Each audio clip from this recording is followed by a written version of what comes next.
Hi, this is Roger. Thanks for dropping by. I'm in the kitchen today. No, I'm not cooking. I'm actually watering. I've got to get the Phalaenopsis off the windowsill to water them, so I thought we'd have a look at each one in turn. Now the problem is, because I've had to squash more plants on there than I would like, they're muddled up. So I've sort of lost track of which ones are Hannah's, which ones are mine. The only ones I can safely say are Hannah's, one of them which is dying, and the ones that are in small pots, because mine were all larger plants. And Hannah's, some of Hannah's have got names, so they'll have tags with names on. But apart from that, I've lost track. So we'll have a look at each one. Now this one I know is one of Hannah's, because it's got slightly spotty leaves. Yeah, there's a patterning just about showing through on the leaves. And this one, last time I picked it up, was covered in mealy bugs. And I sprayed it with my systemic, not in the kitchen. Everybody panicking. Panic not. But yeah, it had mealy bugs on it. They seem to be gone now. But I'll keep my eye on all the plants because it's warmer here. Obviously, if I get an outbreak of bugs, they're more likely to survive being a warmer environment than out in the grow room at the moment, by quite a lot. It's currently 21 in here. It will get a bit warmer than that as the day goes on, possibly. Right, so that's that one. There's no spike or anything on there. There's a leaf that's half broken off. Nonetheless, it's produced a nice new one, well up to size with the others. So that one's coming on okay. And it's grown quite a few roots since I got that one. That's one of the first ones that came down. Right. And this one has no label. And I'm pretty confident that's one of mine. It also has a nice spike coming, so this one's coming into bloom. I could backtrack on a video that I did in the grow room when that's where the Phalaenopsis were, but basically this time of year with Phalaenopsis you have to think about your own environment. Because Phalaenopsis fundamentally are continuous growers. They don't really have proper seasons as we think of them. Some of them will actually have a resty time after blooming before they come back into growth again, but it depends on their makeup, because a lot of them will continue growing new leaves and roots and spikes all at the same time. It depends on the vigour that's been bred into them. Anyway, we've got a spike coming on that one. Now, this big one here I know is one of Hannah's, and it's got a proper name, so that's definitely one of Hannah's. That's started growing a new leaf since it came down here and got repotted. Most of the ones that came down here from Hannah came down here because she had an outbreak of mould on her bark, white mould growing all over the bark that was absolutely smothering the roots and everything, and I had the facilities to do the repot and clean them up basically, so they all came down here for that. And currently at the moment, with the way the heating costs are, Hannah can't afford huge amounts of heating. I mean, she works 5 days a week. From the small hours, she starts work at 3:45 in the morning and works till just after lunchtime, and obviously goes to bed early to accommodate that. So she only heats her flat up when she's there basically, which would mean the plants would be in a very cold environment for at least half the day. So they're staying down here for the time being, probably till, you know, into when the worst of the cold weather's over. Now this is another one of Hannah's. This one's got a name, so this would be one of the ones she got at Malvern back in June. This one's coming on quite nicely. It's quite a nice little plant. It's Equestris, the pyloric version, and yeah, it's okay. It's okay. It's got some roots, no sign of a new leaf yet, but it's doing okay. It hasn't suffered from its repot. Now this is definitely one of mine, and this one was one that I cut the spike. It was in bloom for a while, and I cut the spike and allowed it to extend. They don't always do that, but they often will. Depends on the vigour of the plant a lot of the time, and again it's makeup, what went into it. But if it's a Phalaenopsis that naturally produces branching spikes, then you can virtually guarantee if you do that you will get an extension. Anyway, we have a spike on that one. Well, it's not a spike, it's a continuation. Sort of like cheating, really. But it's doing okay. It's got nice roots, active growing roots, nice pot full of roots, and as I said, an extension to the spike. So that one's doing okay. Next.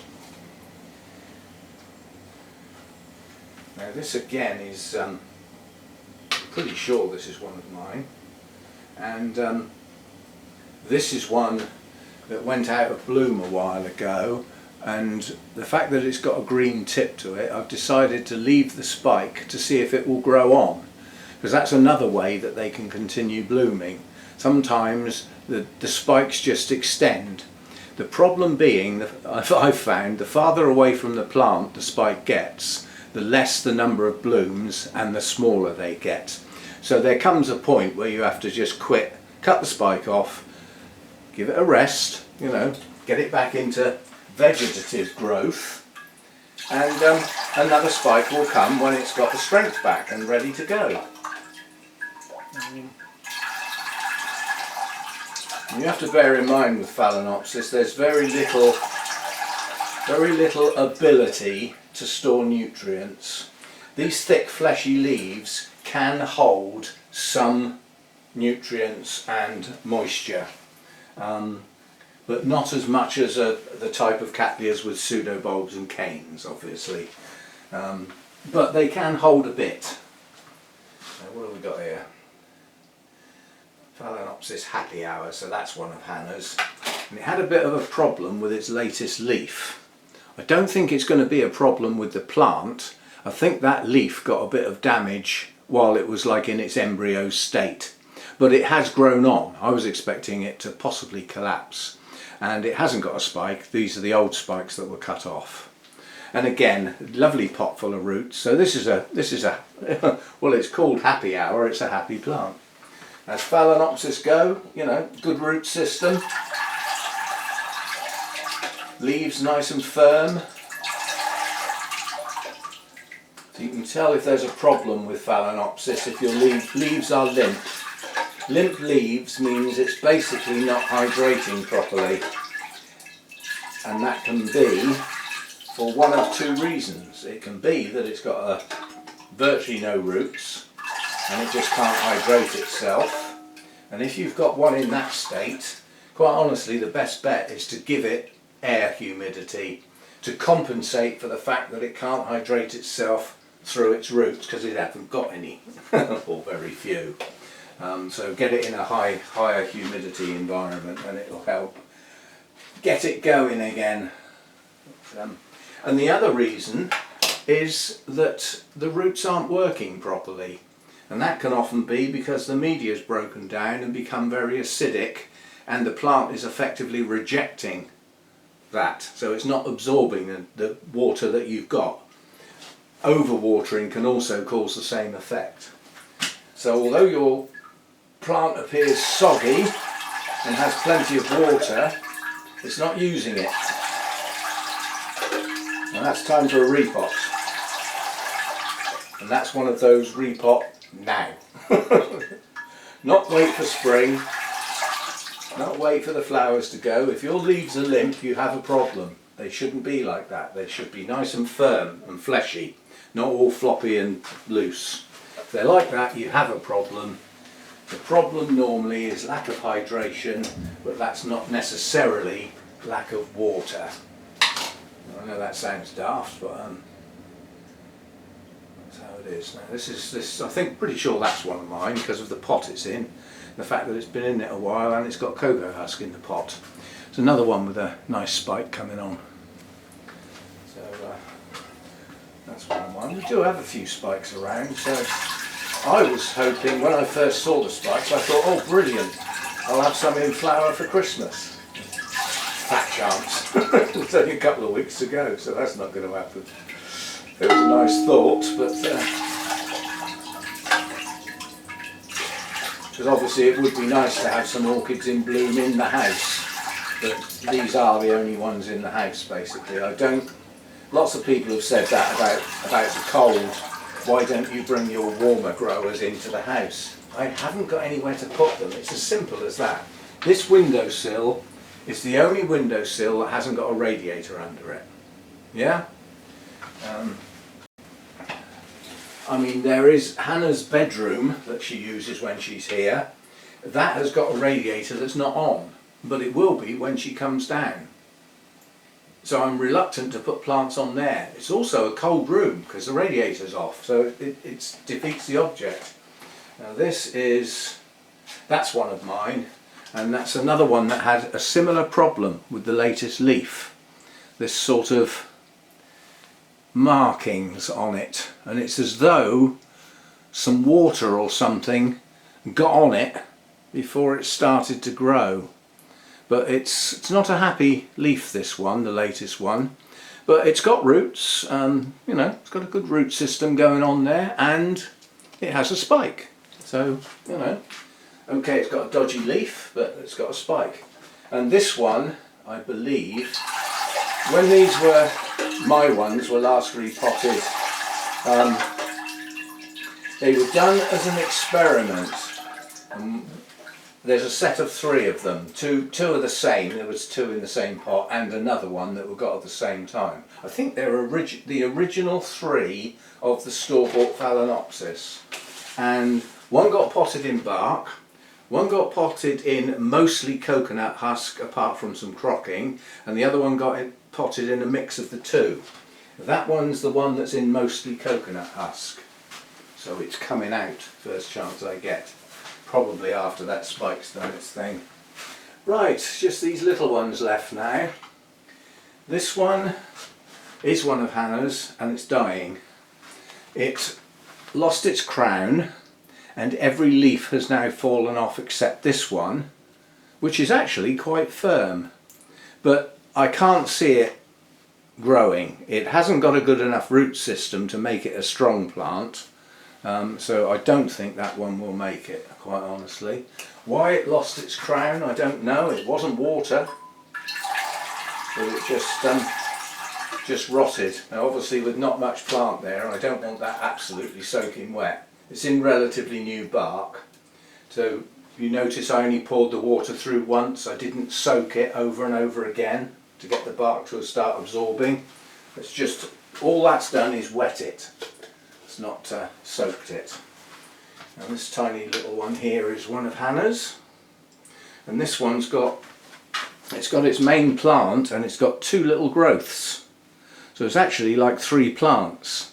Plantlets I call them on Phalaenopsis, because strictly speaking they're not kikis. You know, a kiki comes off of a cane in the main. But these are growing from the base of the plant, so I call them plantlets, but whatever they are, there's 2 of them. So that one's growing okay, it's got some nice roots, it's taken to its repot okay. And then this again is one of Hannah's. She'll be over the moon with that because that one's got a spike, it's one of her smaller ones again. And I mean, that's got a very good root system, nice open media, so I can absolutely drown that one. But what I won't drown is the new leaf at the top. That's where you don't want to get the water. couple of white bits on the end of that leaf, and that one. I'm going to have to keep my eye on these because of the environment. If I get a mealybug outbreak in a house, they can take off pretty quickly and become, you know, get to the stage where they're actually damaging the plants quite quickly. So they need to be taken care of. Luckily, they're one of the easiest bugs in the world to get rid of because they're just like made of paper. They've got no strength in them at all. They're just, you could blast them off with a water jet. But yeah, they're very easy to kill. A systemic should just do the job, and then you don't have to keep repeating the treatment over and over again. And the last one, another one of Hannah's little ones, and yet another one that had a problem with the latest leaf.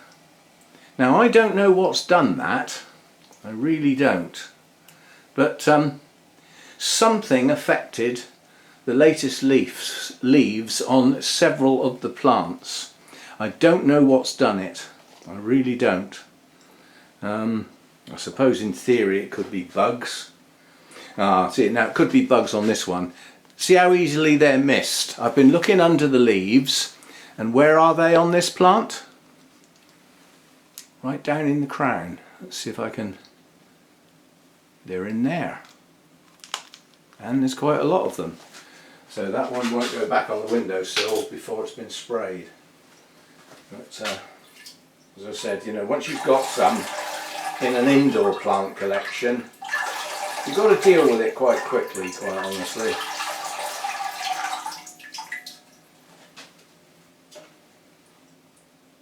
Right, so put that one separate to remind me that that one needs a spray before it goes back.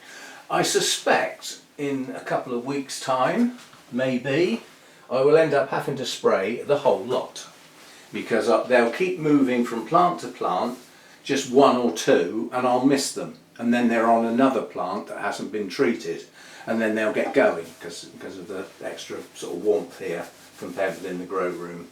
So yeah, it's interesting that a lot of these new leaves have got a very similar looking damage.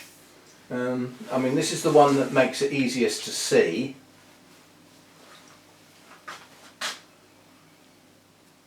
Yeah, it shows underneath as well. And I don't know what it is, you know, it's marks. They're physical marks. Anyway, that's a look at the only Phalaenopsis that's not here is actually one that's on a mount, and that stays in the grow room. It's lived in the grow room since I got it, and it seems to stop growing but survive the winter despite the low temperatures.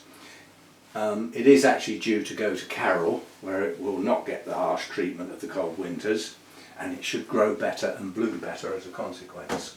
But it's a regular bloomer, you know. It's lived on that mount for a very long time and done okay. So it'll end up in a pot, I'm sure, which may even grow better in a pot, who knows. But the transition will need a bit of care because it's been on that mount forever, you know, so it will be quite a difference. And most of the roots currently are aerial, so when it goes in a pot they won't be. So there is a transition going on there. Okay, so that's the Phalaenopsis. I always leave them for about half an hour or so to let the pots drain down into the drip trays, and then as I put them back on the windowsill I empty the drip trays. I don't want them standing in water. So there we go, a look at the Phalaenopsis. We don't get to see those very often, mainly because they're in the kitchen. See you next time, thanks for dropping by.